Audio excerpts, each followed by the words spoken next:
누가복음 강의 18번째 시간으로 오늘 본문의 말씀을 통해 우리에게 주시는 주의 음성을 듣는 귀한 아침 될 수 있기를 바랍니다. 사랑하는 성도 여러분, 누구에게나 머물고 싶은 장소가 있습니다. 그것은 단지 몸이 편해서가 아니라 우리의 마음이 그곳에 있으면 안식처처럼 여겨지기 때문이죠. 어떤 사람에게는 집이 그렇습니다. 또 어떤 사람에게는 부모님의 품이 그럴 수 있죠. 그런가 하면 어떤 분에게는 어렸을 때부터 자라온 고향만 가면 그렇게 마음이 편안해지는 생각을 갖는 분도 계실 겁니다.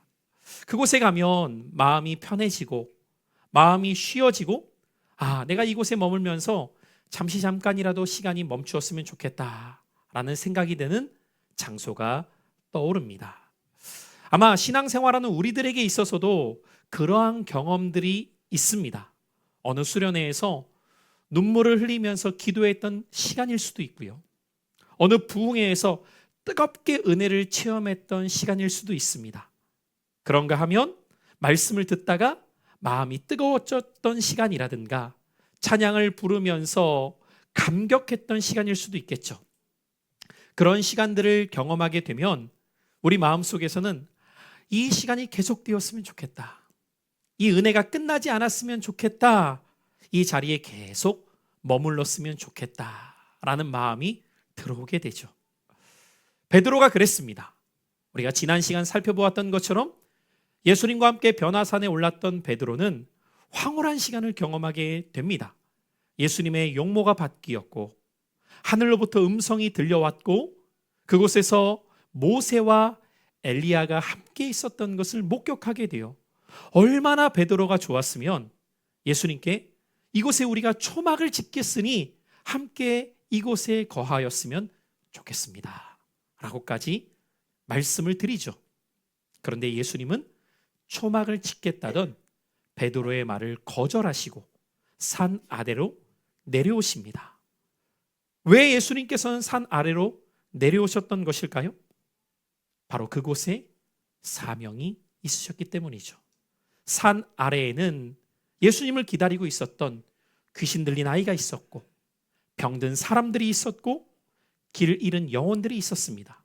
무엇보다도 당신께서 가셔야 할 십자가가 기다리고 계셨기 때문이에요.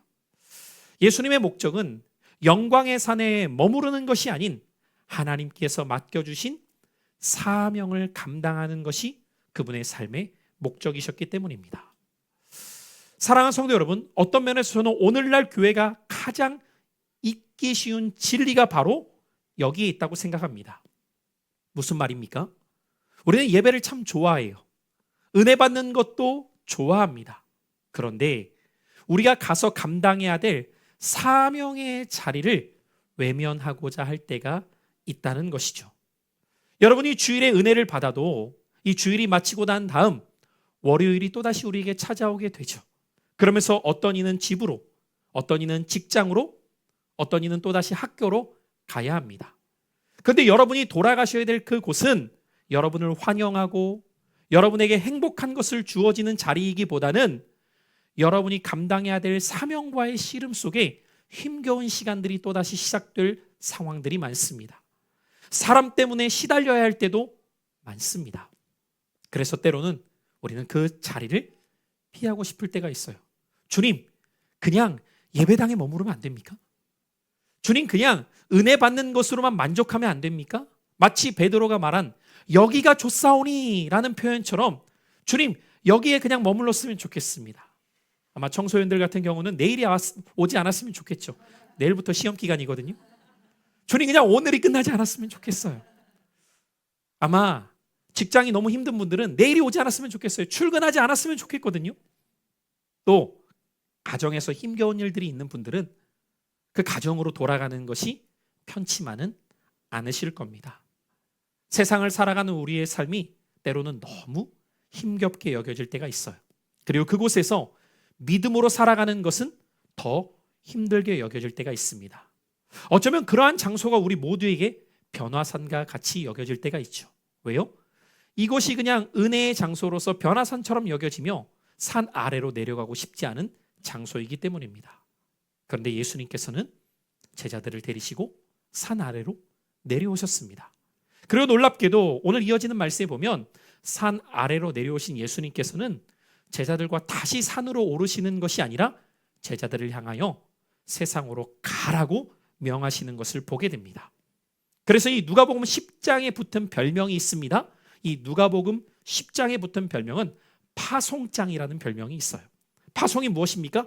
보내진다는 것이죠.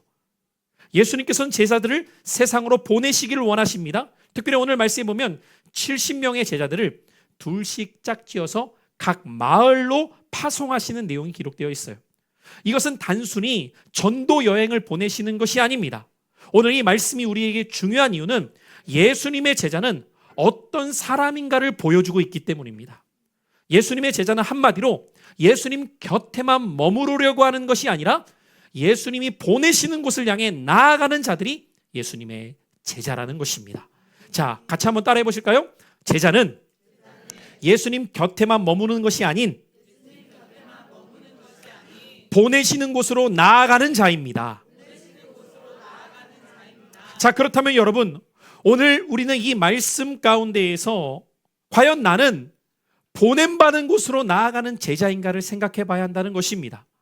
오늘날 많은 사람들이 신앙생활을 단지 모이는 것으로 생각합니다. 여러분, 물론 모이는 것이 중요합니다. 함께 모여서 우리가 오늘처럼 예배드리고 말씀을 듣고 찬양을 올려드리는 것 너무너무 중요해요. 그러나 성경은 여기에서 멈추지 않습니다. 예배의 마지막은 언제나 가라라는 보내심이 있음을 기억해야 됩니다. 왜 그럴까요? 교회의 존재 목적은 단지 우리끼리 머무르기 위함이 아니라 교회의 가장 중요한 존재 목적은 부르심받은 삶에서 보내시는 곳으로 나아가는 것이 교회의 사명이기 때문입니다. 우리를 부르신 목적이 있다는 거예요. 하나님께서 여러분 각 사람에게 사명을 주심으로 그 사명을 붙들고 그분이 보내시는 곳을 향해 나아가도록 하는 것이 교회의 존재 목적이기 때문입니다. 자, 그렇다면 오늘 우리는 이 말씀을 들으면서 한 가지 질문 앞에 우리가 답할 수 있어야 됩니다. 나는 과연 변화산에만 머무르려고 하는 제자인지 아니면 주님이 보내시는 그곳을 향하여 나아가고자 하는 제자인지 이 질문 앞에 우리는 답을 가져야 한다는 것이죠. 오늘날로 표현해 봅니다. 그냥 교회에 와서 은혜만 받고자 하는 신앙생활을 하고자 하는지 아니면 나에게 말씀하시는 사명을 붙들고 나를 보내시는 그곳으로 나아가 사명을 감당하는 신앙생활이 되고자 하는지 오늘 말씀을 통해 받은 은혜를 세상 가운데 흘려보내는 제자의 삶이 어떠한 모습이 되어야 하는가를 우리가 함께 세 가지 측면에서 살펴보며 저와 여러분이 참된 제자의 삶을 살아갈 수 있는 하나님의 백성 될 수 있기를 축복합니다. 자, 그러면 먼저 첫 번째로 주님의 신실한 제자의 모습, 주님을 따르는 제자의 모습은 어떤 모습이 되어야 하는가 같이 따라해 보시죠. 예수의 길은 보내심 받는 길입니다. 예수의 길을 우리가 따라간다고 할 때 그 예수의 길은 어떤 길인가? 첫 번째로 바로 보내심을 받는 길임을 아셔야 됩니다. 사랑하는 성도 여러분, 오늘 본문을 읽다 보면 가장 먼저 눈에 들어오는 단어 하나가 있어요. 자, 1절의 말씀인데 우리 본문으로 들어오셔서 1절을 같이 읽도록 합니다. 시작. 그 후에 주께서 따로 70인을 세우사 친히 가시려는 각 동네와 각 지역으로 둘씩 앞서 보내시며. 자, 1절의 마지막 단어가 어떻게 끝납니까? 보내시며예요. 그런데 여러분 이 1절을 다시 주목하여서 천천히 읽어보시면 이 말씀 가운데에서 예수님께서 행하셨던 두 가지 모습을 우리는 발견하게 됩니다. 첫 번째는 주께서 따로 70인을 어떻게 하사? 세우사예요. 자, 그런 다음에 보내신다는 겁니다. 자, 여기에서 우리는 주께서 행하신 이 두 가지 모습이 저와 여러분에게도 그대로 적용되어지는 주께서 행하시는 일임을 아셔야 돼요. 첫 번째가 주님은 어떤 일을 하신다고요? 세우십니다. 저와 여러분을 부르신 다음에 저와 여러분을 세우시는 목적을 갖고 계세요. 그래서 교회의 첫 번째 행하는 모습은 어떤 일이 중요하냐면 한 분 한 분을 복음으로, 믿음으로, 말씀 안에 잘 세우는 일을 행해야 합니다. 어제도 제가 재직 훈련을 함께 하면서 우리 재직분들에게 그런 말씀을 드렸어요. 여러분 한 분 한 분이 공동체를 세우는 분들이 되셔야 된다고. 공동체를 잘 세워가는 동역을 행하게 될 때에 그 교회 공동체 안에 사람이 건강하게 세워지게 돼요. 자, 그러면 우리는 보통 사람을 세워야 합니다를 듣게 될 때 세우는 일에만 신경을 쓸 때가 있지만 놓치지 말아야 될 것은 왜 세우느냐라는 거죠. 사람을 왜 복음으로 세우고 말씀으로 세우는가가 중요합니다. 그 목적을 주님은 뭐라고 말씀하세요? 보내시기 위함이라는 거예요. 자, 따라해 보시겠습니다. 세우시는 이유는 보내시기 위함입니다. 여러분을 왜 말씀으로 세우신다고요? 세상으로 보내시기 위함이라는 거예요. 여기가 조사오니로 끝나기 위함이 아니라 여러분 한 분 한 분을 세우시는 목적은 세상으로 보내셔서 여러분에게 맡기신 사명을 감당토록 하시기 위함이라는 거예요. 그래서 오늘 주님은 말씀하십니다. 가라! 가라라고 말씀하시는 거예요. 자, 여러분 생각해 보십시오. 예수님께서 제자들을 부르신 이유가 무엇일까? 단지 함께 식사하시고 어울리시고 교제하기 위함이셨을까? 아니라는 겁니다. 제자들을 부르신 목적은 그들에게 사명을 주심으로 세상으로 보내시기 위함이었다는 거예요. 그래서 마가복음 3장에도 보면은 예수님께서 12제자를 세우신 목적을 분명하게 기록하고 있어요. 자, 우리 한번 마가복음 3장 14절의 말씀, 준비된 말씀을 같이 읽어보겠습니다. 시작. 이에 12를 세우셨으니 이는 자기와 함께 있게 하시고 또 보내사 전도도 하며.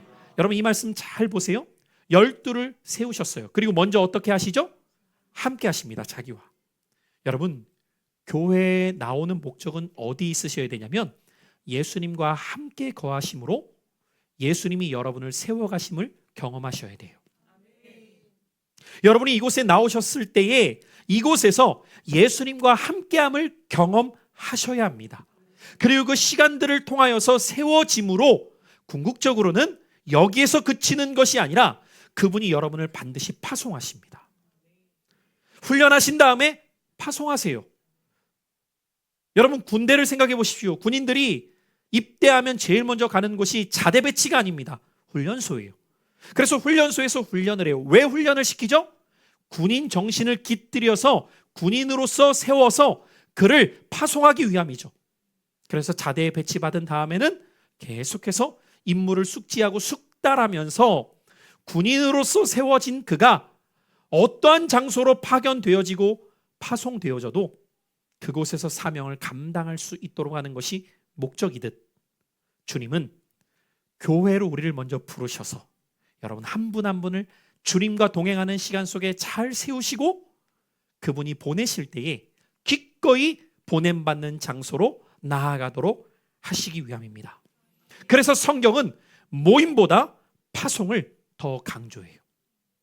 모이는 것이 더 중요한 것이 아니라 모여서 세움받아 보내줘야 함을 강조하고 있다는 것이죠. 왜냐하면 교회는 세상과 분리되는 곳이 아니라 세상 속으로 보냄받는 공동체이기 때문입니다. 자, 한 번 더 따라해 보실까요? 우리는 세상 속으로 보냄받는 공동체입니다. 그러니까 여러분, 월요일이야 이게 아니에요. 그곳으로 보냄받기 위하여서 우리가 함께 모여서 예배하기 때문이죠. 예배를 여러분 영어로 서비스라고 합니다. 여러분 서비스가 뭐죠? 섬기는 거예요. 그 안에는 굉장히 중요한 두 가지 의미가 있어요. 예배를 영어로 서비스라고 하는 것은 먼저는 하나님을 섬기고 여기에서 그치지 않습니다.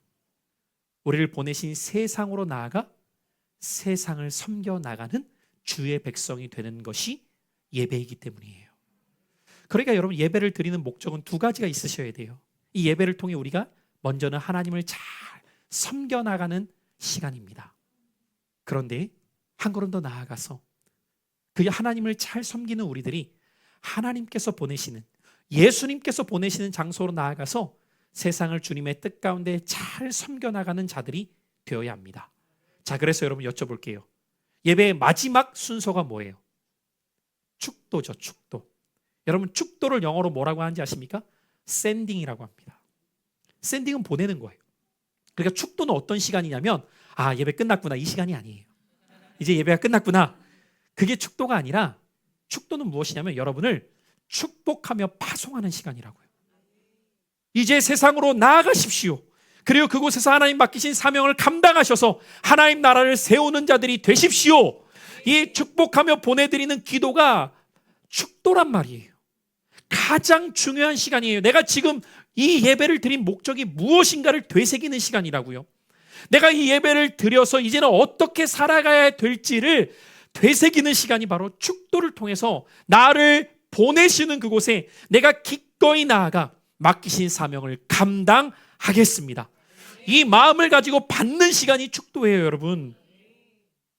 그만큼 중요한 시간이죠. 자, 그런데 오늘 본문을 보면 예수님은 몇 명을 보내시느냐? 70명을 보내십니다. 여러분, 의아하지 않으세요? 왜 70이라는 숫자를 예수님은 말씀하고 계실까? 도대체 70이 어떤 상징적 의미가 있길래 예수님은 70명은 보내시고 계시는 것일까라고 할 때 유대인들에게 있어서 이 70이라는 수는 매우 상징적 개념이 있어요. 여러분이 집에 가셔서 혹시 시간이 되시는 분들은 창세기 10장을 펼쳐보십시오.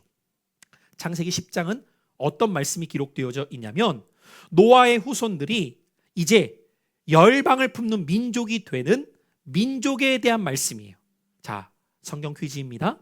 창세기 10장에 몇 민족이 기록되어 있을까요? 그렇죠.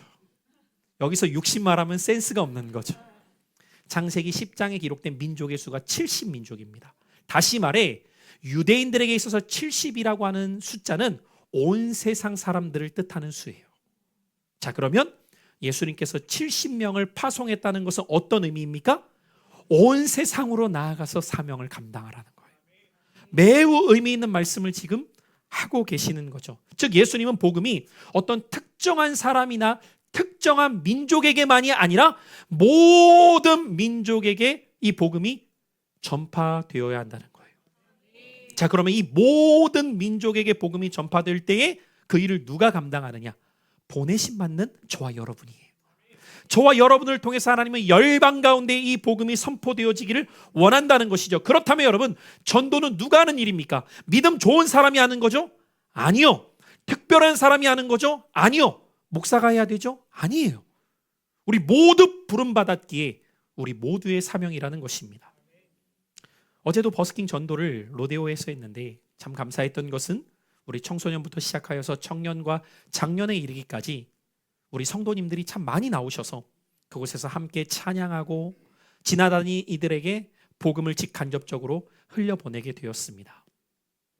아마 제가 볼 때에는 우리 교회를 아직 잘 모르시는 분들은 굉장히 큰 교회인 줄 알 것 같아요. 전도팀이 여기는 막 3, 40명씩 나온다. 여러분 3, 40명 나오기 쉽지 않습니다. 근데 그 많은 수들이 나오셔서 함께 찬양을 하고 전도를 하고 그곳에서 함께 기뻐하는 모습들 속에 제가 전도를 나갈 때마다 느끼는 바가 있습니다. 하나님께서는 반드시 만나게 하시는 영혼이 있구나. 제가 5월 달에도 그랬는데 어제도 제가 그곳에서 어제는 제가 직접 버스킹을 인도하지 않고 우리 청년들과 청소년들이 중심이 되어서 함께 그곳에서 찬양을 하다 보니 제가 직접 이렇게 사람들을 만나서 전도할 수 있는 시간이 되어서 또 좋더라고요. 그 가운데에서 예기치 못한 만남도 갖게 되고 또 한 분은 대화를 해보는데 아기를 데리고 있는데 한국말이 으드나신 거예요. 딱 느낌이 우리나라 사람이 아닌 것 같아요. Where are you from? I'm from Chinese. 중국분인 거예요. 근데 한국말을 으드나지만 좀 하는 거예요. 아내분이 한국분인 거예요. 근데 대화를 나누다 보니까 교회 한번 오시면 어떻겠냐고 했더니 시간 되면 한번 가보겠다고. 아이가 너무 이쁘다고 말하면서 잠깐 짧은 시간이지만 복음을 전달했어요. 그리고 또 다른 분을 만났을 때에는 이전에 행신동에서 만났던 분인 거예요. 꼭 한번 오시라고. 거리에 나가 복음을 전하다 보면 여러분 하나님의 예비하신 영혼이 있습니다. 여러분이 있는 일터, 여러분이 살고 있는 거주지 그 주변에 하나님이 예비하신 영혼들이 있어요. 근데 어떻게 할 때 우리는 만날 수 있습니까? 보냄받은 자리로 갈 때 우리는 그곳에서 경험하게 되는 것이죠. 복음은 특별한 사람만의 전유물이 아니라 예수님을 따르는 모든 사람들이 보냄받아 모든 사람에게 전해야 될 것이 복음이기 때문입니다. 특별히 우리가 한 가지 더 눈여겨봐야 될 것은 이 70명을 주님이 나누실 때 둘씩 나누어서 보내셨다는 거예요. 왜 예수님께서는 둘씩 보내셨는가? 아마 여기에는 두 가지 의미가 있을 겁니다. 첫째로는 서로를 격려하기 위함이세요. 여러분, 혼자 하면 외롭고 금방 지쳐요. 그런데 함께 하잖아요. 거기에서 힘이 납니다. 우리 둘째가 어저께 버스킹 함께 찬양을 한 다음에 집에 와서 그런 이야기를 표현하더라고요. 가기 전만 하더라도 되게 떨렸대요. 거기 서서 막 찬양을 할 생각을 하니까. 그리고 굉장히 걱정이 됐던 게 아는 친구를 만날까 봐. 아직은 중학생이니까 부끄럽잖아요, 좀. 근데 어제 친구를 만났어요, 또. 같은 반 친구 심지어. 하율이 귀엽다. 만났어요. 근데 이렇게 말하더라고요. 처음에는 너무 부끄럽고 막 이렇게 뭐랄까 어쩔 줄 몰랐다가 그곳에 찬양을 하다 보니 그건 온데간데 없고 너무 자유함 가운데 하게 되었다는 거예요. 왜 그럴까요? 만약에 혼자 올라갔으면 못합니다. 그러지 않겠어요, 여러분? 옆에서 함께하는 누군가가 있으니까 더 힘있게 할 수 있는 거죠. 여러분, 하나님께서 왜 우리를 교회 공동체로 부르셨는지 아십니까? 혼자서는 쉽게 넘어지기 때문이에요. 그래서 전도서는 우리에게 말하죠. 한 사람이면 넘어지겠거니와 두 사람이면 쉽게 넘어지지 아니하나니 삼겹줄은 끊어지지 아니하느니라. 그래서 하나님은 서로 격려하도록 혼자가 아니라 교회 공동체를 통하여 함께 복음을 전하도록 하신 거예요. 여러분 곁에 있는 분이 믿음의 동역자임을 기억하십시오. 또 한 가지 더 중요한 이유는 무엇이냐면 유대인들에게 있어서 둘이라고 하는 개념은 증언의 숫자입니다. 그래서 신명기 말씀에 보면 누가 거짓 증언할 때 반드시 또 한 사람을 데리고 와라. 과연 그런가 아닌가를 확인하라는 겁니다. 다시 말해 둘씩 보내신다는 것은 우리가 전하는 진리가 참임을 명확하고 분명하게 붙들고 전하라는 상징적 의미가 그 안에 있다는 것이죠. 그래서 여러분 복음을 전할 때에는 함께 힘있게 복음을 전하는 것이 얼마나 중요한지 모릅니다. 이처럼 주님은 70인의 사람을 둘씩 짝을 지어서 동역을 삼으시고 그 동역을 삼으신 이들과 함께 힘있게 복음을 전하도록 하셨습니다. 그런데도 놀라운 것은 오늘 1절의 말씀을 주목해 보시면 1절 중후반부에 보면 이렇게 말씀이 기록되어져 있어요. 가시려는 각 동네와 각 지역으로 둘씩 앞서 보내시며. 자, 예수님께서 제자들을 파송하시는 그곳을 어떤 마음을 품고 계신다는 거예요? 예수님 당신도 친히 그곳을 가시려는 마음을 갖고 먼저 보내셨다는 겁니다. 여러분 이것이 왜 놀라운 일인지 아십니까? 결국 저와 여러분의 사명 중에 하나는 세례 요한과 같은 사명이 있음을 기억해야 된다는 겁니다. 여러분 세례 요한의 중요한 사명이 무엇이었습니까? 주의 오실 길을 준비하는 사명이었죠. 그런데 예수님께서 친히 가려고 하는 지역이 있어요. 친히 가려고 하는 가정이 있습니다. 친히 가려고 하는 학교가 있고요. 직장이 있어요. 그런데 우리에게 이렇게 말씀하시는 거예요. 내가 먼저 너를 보낸다. 그리고 그곳에서 평화의 복음을 전하고 있으면 내가 친히 그곳에 가서 네가 번한 복음을 확증해 주겠다. 그 일을 내가 이루겠다. 사랑하는 성도 여러분 기억하십시오. 그러므로 저와 여러분의 사명은 어떤 사명이냐면 주님의 오실 길을 미리 준비하는 사명이에요. 얼마나 중요한 사명입니까 여러분? 다시 오실 주의 길을 우리 모두는 준비하는 사람들입니다. 그런데 그 사명을 주님은 먼저 우리를 보내셔서 행하라고 말씀하시는 거예요. 그 일을 행하고 있을 때에 때가 되면 내가 그곳에 직접 가서 그 일을 이루겠다. 저와 여러분이 그렇게 보냄받은 자들이라는 거예요. 여러분 이 사명을 붙들게 될 때에 우리는 무엇을 기억해야 되냐? 여러분이 살아가는 가정은 우연이 아닙니다. 여러분이 다니는 학교도 우연이 아니에요. 여러분이 일하고 있는 그 직장과 일터도 그냥이 아닙니다. 하나님의 앞서 보내신 곳이에요. 여러분 기억하십시오. 저절로 우연히가 아닙니다. 왜 나는 이곳이어야 되지가 아니에요. 주님이 여러분을 그곳으로 보내신 거예요. 앞서 가서 내가 올 길을 준비하라고 여러분을 보내신 곳이죠. 이것이 제자의 정체성입니다. 제자는 교회만 오는 사람이 아닙니다. 제자는 보내심을 받는 사람입니다. 제자는 예배를 드리는 사람만이 아닙니다. 예배를 마치고 삶의 예배를 현장에서 드리는 사람입니다. 제자는 은혜를 받는 사람만이 아니라 받은 은혜를 흘려보낼 줄 아는 사람입니다. 그러므로 예수의 길은 보냄받은 길입니다. 한 걸음 더 나아가 두 번째로 예수의 길은 어떤 길인가요? 따라해 보실까요? 신뢰하며 걷는 길. 자, 예수님께서 제자들을 보내시면서 아주 중요한 명령을 하세요. 오늘 4절의 말씀인데 어떤 명령이신가? 우리 4절을 함께 읽어보겠습니다. 시작.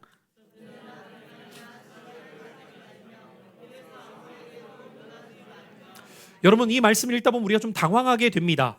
왜냐하면 여러분 한번 생각해 보십시오. 먼 곳을 여행을 가려고 할 때 우리는 무엇부터 생각하죠? 준비할 것부터 생각하며 짐을 쌀 고민을 해요. 핸드폰 챙겼어? 배터리 챙겼어? 요즘은 그게 필수품이잖아요. 핸드폰 보조 배터리. 여권 잘 챙겼지? 돈은 넉넉하게 준비됐나? 보험은 했어? 여러 가지의 준비 물품들을 확인하면서 또 체크해요. 여러분, 왜 이렇게 우리는 짐을 싸며 여러 가지를 준비하는 걸까요? 안정감을 갖기 위해서죠. 그것들이 준비되어야만 내 마음에 안정감이 생기기 때문이에요. 다시 말해 안심이 되기 때문이라는 거죠. 근데 오늘 말씀해 보니까 예수님은 오히려 준비물을 줄이라고 말씀하시는 거예요. 이것도 가져가지 말고 저것도 가져가지 마. 왜 그러셨을까요, 여러분? 예수님은 준비 자체를 지금 부정하고 계시는 걸까요? 그렇지 않을 겁니다. 예수님께서 이렇게 말씀하시는 데에는 더 깊은 의미가 담겨져 있어요. 다시 말해 무엇을 그가 가장 의지하고 있는가를 보고 계신다는 겁니다. 여러분 한번 생각해 보시죠. 전대가 뭐예요? 지갑이에요. 쉽게 말하면. 지갑에 필요한 돈을 준비하는 것, 여러 가지 필요한 물품들을 준비하는 것, 그것이 나를 안심을 갖게 만든다면 지금 예수님은 제자들에게 이렇게 묻고 계시는 거죠. 너희는 전대를 의지할 것이냐? 아니면 하나님을 의지할 것이냐? 여러분, 우리는 살아가면서 우리가 의지할 것들을 붙들기를 원합니다. 무엇인가를 사람들은 다 의지하죠. 어떤 사람은 돈을 의지해요. 돈을 통해서 오는 마음의 평안이 있거든요. 어떤 사람은 인간 관계를 의지해요. 그 관계를 통해서 주어지는 만족감이 있거든요. 어떤 사람은 자신의 건강을 의지하고 어떤 사람은 실력을 의지하죠. 여러분, 이 모든 것이 중요하지 않다는 것이 아니에요. 때로는 우리가 살아가면서 다 필요한 요소들입니다. 문제는 무엇이냐면 그것이 하나님보다 더 의지가 되어질 때죠. 그것이 하나님보다 더 나에게 안정감을 가져올 때인 거죠. 그래서 예수님께서는 지금 이 말씀을 통해 제자들에게 어떤 훈련을 시키고 계시느냐? 너희가 무엇으로 살아가는 사람인지를 배우라는 겁니다. 너희가 정말 의지해야 될 것이 무엇인지를 기억하라는 겁니다. 세상은 가진 것으로 살아가요. 그러나 제자는 하나님을 신뢰하며 살아갑니다. 여러분에게 안정감과 안심을 가져오는 것이 무엇입니까? 그것이 어떠한 소유입니까? 물질입니까? 관계입니까? 제자는 자신의 안정감이 하나님을 신뢰하는 데에서부터 오는 사람입니다. 성경을 보면 하나님은 언제나 그런 방식으로 일하심을 볼 수 있어요. 모세를 생각해 볼까요? 홍해를 건너라고 하실 때 다 갈라놓고 건너라고 하시지 않습니다. 앞서 나아가라. 신뢰하면서 순종할 때 갈라주십니다. 여호수아는 어떻습니까? 요단강을 건너라고 할 때에 갈라놓고 건너라고 하면 쉬울 텐데 너희들이 먼저 물로 들어가라는 거예요. 그러자 제사장들이 먼저 언약궤를 메고 건너갔을 때에 그들이 밟은 그 땅의 물이 멈추어 섰다는 거죠. 여러분, 이 모든 것들은 무엇을 말하고 있는 것일까요? 하나님을 신뢰할 수 있느냐, 신뢰할 수 있느냐의 문제를 묻고 계시는 거죠. 여러분, 우리는 종종 신앙생활하면서 이런 마음을 가질 때가 있어요. 하나님, 준비가 되면 순종할게요. 준비가 먼저예요. 순종이 먼저가 아니라. 경제적으로 여유가 생기면 헌신하겠습니다. 여유가 먼저지 헌신이 먼저가 아니죠. 시간이 나면 봉사하겠습니다. 봉사가 먼저가 아니에요. 시간이 나야 돼요. 믿음이 더 커지면 도전하겠습니다. 그때 하나님은 우리에게 이렇게 말씀하십니다.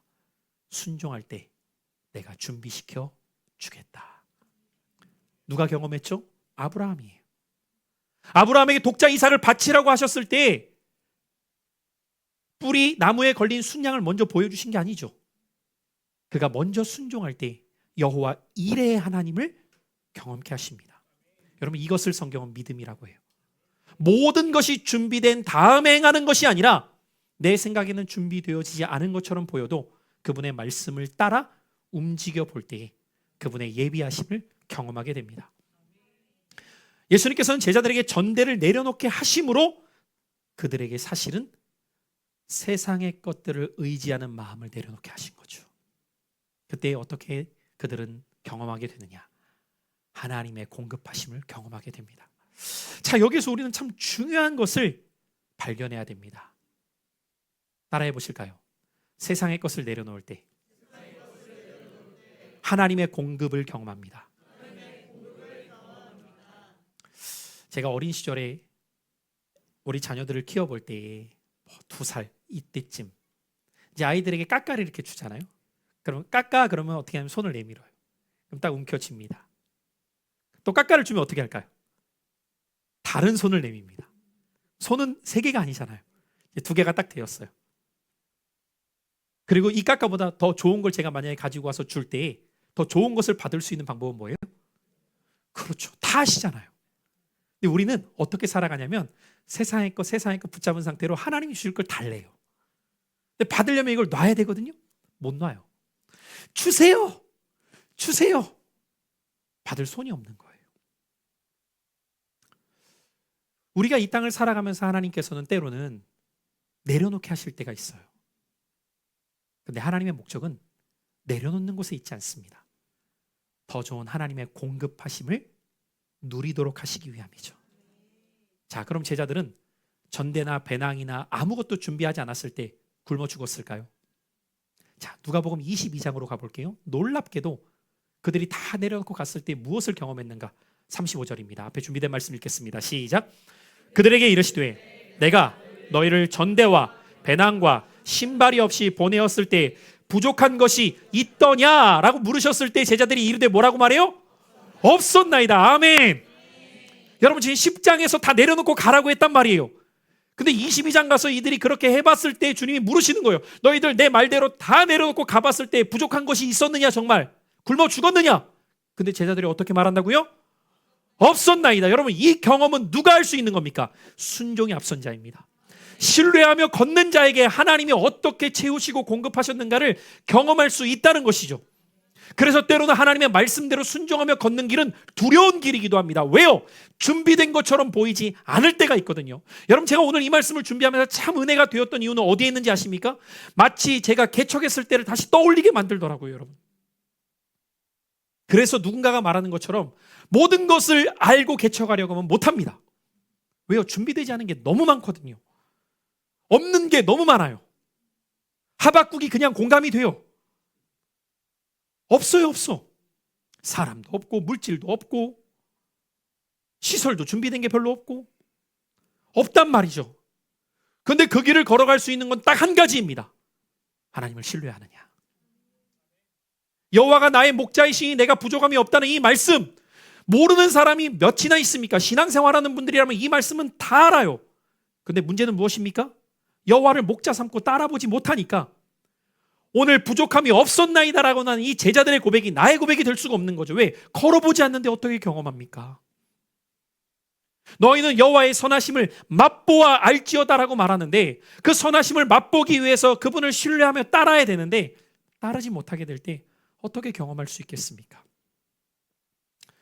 어제도 재직 훈련을 하면서 우리 재직분들에게 상반기 6개월을 돌아보니 하나님께서 우리 교회 공동체 가운데 베푸신 그 은혜, 보내주신 영혼들, 때마다 채워주신 재정들, 감당할 수 있었던 수많은 사명의 일들을 신뢰하며 걸어갈 때 그분께서 행하신 일들을 걸어가 볼 때에 우리는 경험하게 되는 거죠. 만약에 계산했다면 오늘의 이 시간은 우리 모두에게 없었던 시간이지 않겠습니까? 하나하나 계산하기 시작한다면 불가능할 일이 얼마나 많습니까? 저는 목사니까 교회를 빗대었지만 여러분은 어떠십니까? 계산적으로 살아가면 그것이 지혜로운 것처럼 여겨질 때가 많지만 하나님 앞에서 계산을 멈추어야 될 순간이 옵니다. 왜냐하면 그때는 하나님의 일하심을 볼 타이밍이기 때문이에요. 중요한 것은 무엇입니까? 믿음은 모든 것을 가진 후에 시작되는 것이 아니라 하나님의 말씀을 붙드는 순간 시작되는 것이 믿음이에요. 그래서 하나님은 때로는 우리에게 이렇게 말씀하십니다. 내 손에 있는 것을 보지 말고 너를 보내는 하나님을 바라봐라. 내 손에 있는 것만 보면 내 능력으로는 불가능해요. 그런데 하나님을 의지하고 신뢰할 때 주가 일하시네, 주가 일하시네, 신뢰하며 걷는 자에게. 언제 일하신다고요? 신뢰하며 걷는 자에게. 여러분, 이 신뢰함이 오늘도 여러분에게 넘치시기를 축복해요. 문제가 있으세요? 문제 보지 마시고 하나님을 신뢰하십시오. 걱정이 있으세요? 걱정을 내려놓고 하나님을 신뢰하세요. 삶에 무거운 짐이 있으세요? 짐을 주님 앞에 내려놓고 주님을 신뢰하세요. 그것이 예수의 길을 따르는 제자의 삶입니다. 마지막 세 번째로, 예수의 길을 따르는 우리들에게 필요한 것, 거절당할 것을 각오하는 길이에요. 오늘 본문의 말씀에도 보면은 예수님께서 제자들에게 이렇게 말씀하십니다. 3절의 말씀 다시 한번 볼까요? 시작. 갈지어다 내가 너희를 보냄이 어린 양을 이리 가운데로 보냄과 같도다. 참 때로는 이 말씀을 읽다 보면 왜 굳이 이렇게 우리를 보내셨을까 생각이 들죠. 이렇게 말씀하시면 더 좋잖아요. 사자를 이리 이게 보낸다. 뭐가 걱정돼요, 여러분? 사자가 이리를 이기는데. 근데 어린 양이래요, 우리를. 양을 이리에게 본대요. 여러분, 양의 특징이 뭐죠? 양어는 방어 기능이 없습니다. 자기를 지킬 수 있는 어떠한 능력이 없어요. 그러니까 양을 이리에게 보낸다는 것은요, 결론이 너무 분명하게 보이잖아요. 먹혀요, 여러분. 차마 먹힌다고요. 차라리 우리를 독수리로 이리에게 보낸다. 그러면 급하면 날아가면 되잖아요. 발톱으로 찍어버리면 되잖아요. 좀 이렇게 멋지게 표현해 주시면 좋겠는데, 양을 이리로 보낸다. 양과 이리를 생각해 보면 우리는 얼마나 세상 가운데 힘들 수밖에 없는가를 느끼게 되죠. 그러니까 여러분, 세상에서 힘든 게 이상한 거예요, 당연한 거예요? 왜? 내가 뭐니까? 양이니까. 거기에 이리가 득실거려요. 여러분, 이리가 득실거리는 데에서 일주일을 살아가려고 하니 저 터지는 게 이상한 게 아니에요. 힘들어요. 힘들어. 양을 이리 가운데 보낸다. 자, 무슨 말입니까? 세상은 복음을 환영하고 있지 않다는 거예요. 공격하려고 한다는 거예요. 끊임없이 핍박한다는 겁니다. 때로는 그래서 우리가 그리스도인으로서 오해받고 조롱당하고 손해를 보고 힘겨운 일들을 자주 경험하게 되죠. 그래서인지 오늘 이 말씀은 제자들에게 그냥 내용으로 끝나는 것이 아니라 경험되는 일이 잠시 후에 발생하기 시작하죠. 베드로도 옥에 갇히고 매질을 당하고요. 바울도 끊임없이 위협 가운데 죽임당할 고통을 경험하게 되고, 수많은 그리스도인도 재산을 몰수당하고 고문당하고 죽임당합니다. 그런데도 이들은 복음을 위해서 살아가요. 왜일까요? 이들에게 있어서 거절이 실패로 여겨지고 있지 않기 때문입니다. 여러분, 거절과 실패는 다릅니다. 거절당하는 것이 실패하는 것이 아님을 아셔야 됩니다. 우리도 신앙생활하며 복음을 전하려고 할 때 거절의 경험을 얼마나 자주 경험합니까? 때로는 가족들에게 복음을 전하다가 거절당하죠. 때로는 이웃들에게 복음을 전하다 거절당합니다. 또 노방전도를 하면서도 수없이 많은 거절을 당할 때가 있어요. 그럴 때 우리의 마음이 편하진 않죠. 속상합니다. 상해요. 그런데 이미 예수님께서 우리에게 말씀하셨음을 기억해야 돼요. 양을 이리 가운데 보내는 것 같다. 다르게 표현해 볼게요. 고난당하는 것을 이상하게 여기지 말아라. 주님은 그럴듯하게 좋은 말만 우리에게 하고 계시지 않으셨다는 거죠.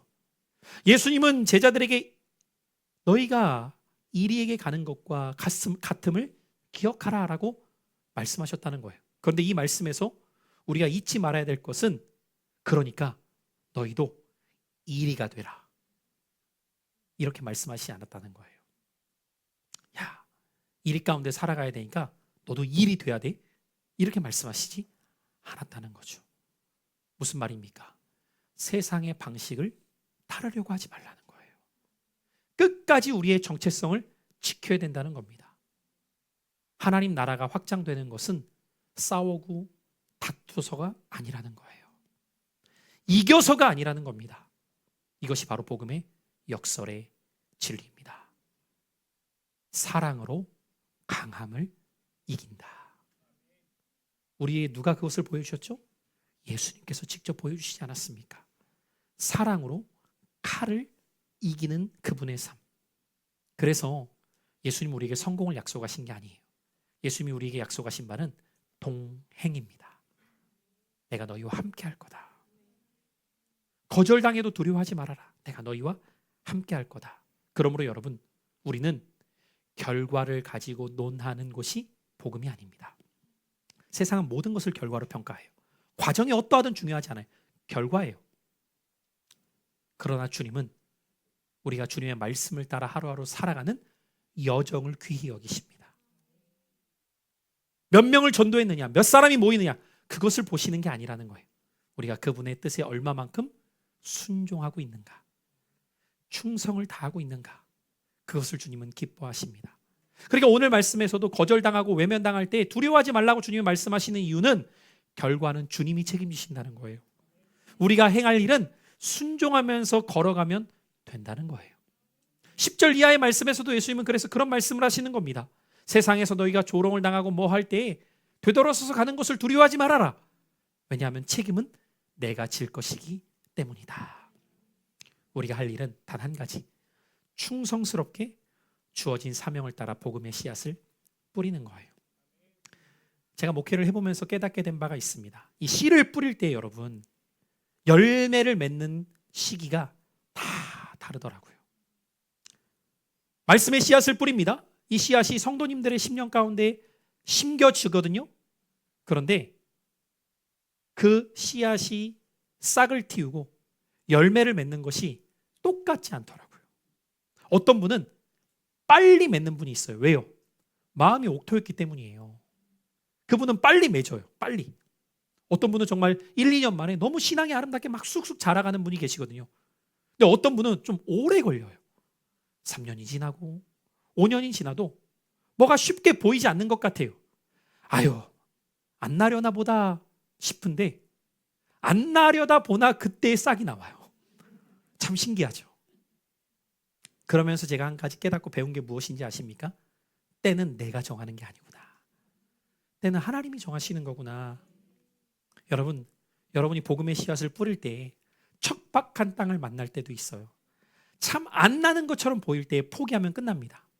근데 선을 행하되 낙심하지 말지니 때가 이르면 거두리로다. 그런데 그때는 누가 정하세요?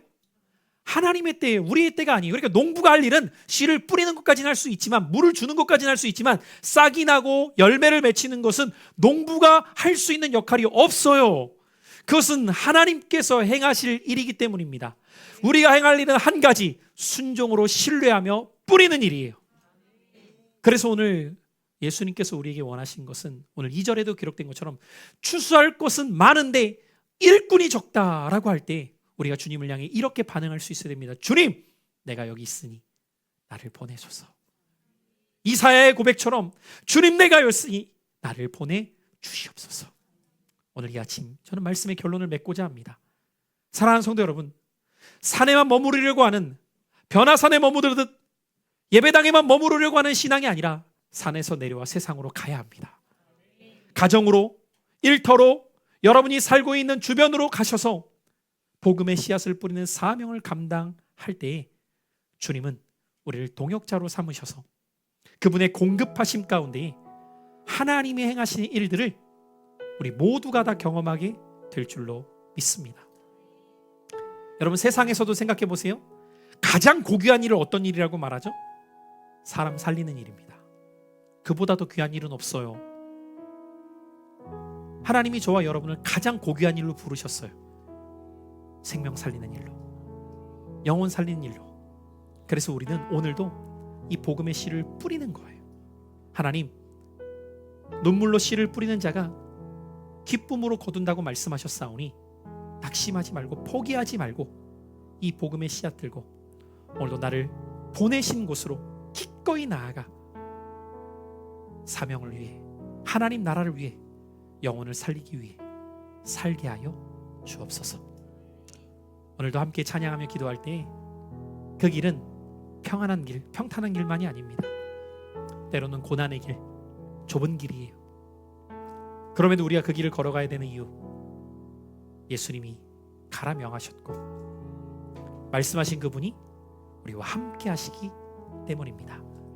우리 함께 오늘 말씀을 기억하며 이 찬양 고백하면서 예수의 길 걷겠습니다. 우리 함께 다짐하며 찬양하겠습니다. 예수의